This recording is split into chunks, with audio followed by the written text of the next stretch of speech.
ফের ভিন রাজ্যে পড়ে যায় রহস্যমৃত্যু। পুনেতে পুরুলিয়ার শ্রমিকের রক্তাক্ত দেহ উদ্ধার।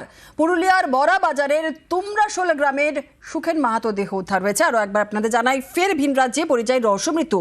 পুনেতে পুরুলিয়ার শ্রমিকের রক্তাক্ত দেহ উদ্ধার। পুরুলিয়ার বড়া বাজারে তুমরাশোল গ্রামে সুখেন মাহাতোর দেহ উদ্ধার।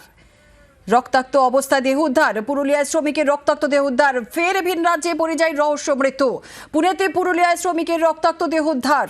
পুরুলিয়ার বড়া বাজারের তুমরাশোল গ্রামের সুখেন মাহাতোর দেহ উদ্ধার। রক্তাক্ত অবস্থায় এই শ্রমিকের দেহ উদ্ধার হয়েছে। ফের ভিন রাজ্যে পড়ে যায় রহস্যমৃত্যু। পুনেতে পুরুলিয়ার শ্রমিকের রক্তাক্ত দেহ উদ্ধার।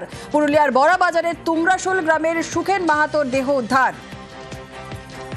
কি কারণে এই মৃত্যু, কি জানা যাচ্ছে আমরা জানবো। আমাদের সঙ্গে রয়েছেন আমাদের প্রতিনিধি ইন্দ্রজিৎ, আরো বিস্তারিত বলবেন। ইন্দ্রজিৎ, কি জানা যাচ্ছে, কি কারণে এই মৃত্যু শ্রমিকের হয়েছিল? দেখো, পরিযায়ী শ্রমিক যে মৃত্যুর ঘটনা ঘটেছে তারা প্রাথমিকভাবে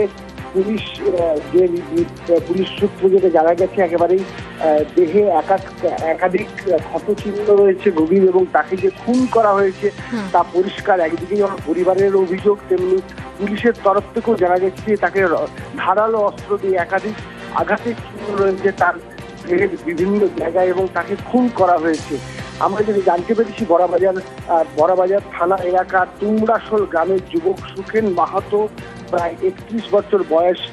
সে মহারাষ্ট্রের পুনেতে একটি অটো পার্টসের কারখানায় কাজ করত, দুই ভাইয়ের সঙ্গে থাকতো, এবং গত 9ই ফেব্রুয়ারি কর্মস্থলে যাওয়ার পরে সে নিখোঁজ হয়, এবং 10ই ফেব্রুয়ারি তার মৃতদেহ উদ্ধার হয়, এবং গতকালই তার মৃতদেহ রওনা দিয়েছে পুনে থেকে পুরুলিয়ার গ্রামের বাড়ির উদ্দেশ্যে। এবং পরিবারের অভিযোগ যে তাকে খুন করা হয়েছে। বেশ, পরিবারের অভিযোগ তাকে খুন করা হয়েছে। তদন্তে কি উঠে আসে সেদিকে অবশ্যই আমাদের নজর থাকবে। অনেক ধন্যবাদ।